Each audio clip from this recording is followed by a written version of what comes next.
দর্শক, আজকে আমরা চলে এসেছি ঝিনাইদহ হলিধানি বাজারে, পানের বাজারে। আজকে এখানে পানের বাজার কেমন চলতেছে তা কৃষক ভাইদের মুখ থেকে একটু জানার চেষ্টা করব। হলিধানি বাজারে আজকে পানের বাজার কেমন চলছে। ও চাচা, এই পানের দাম হয়েছে গো চাচা? পানের দাম হয়েছে ঢের? হ্যাঁ, পানের দাম তো হচ্ছে। এটা কত পর্যন্ত হয়েছে গো চাচা? 90 টাকা পর্যন্ত হচ্ছে।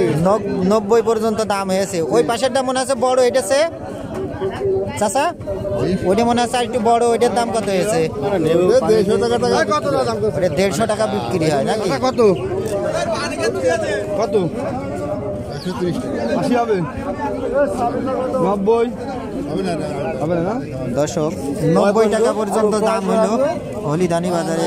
তাও আমার চাচা এখনো পর্যন্ত দিল না। তা দেখা যাক, সামনে আরো পানের বাজার আমরা জানার চেষ্টা করি।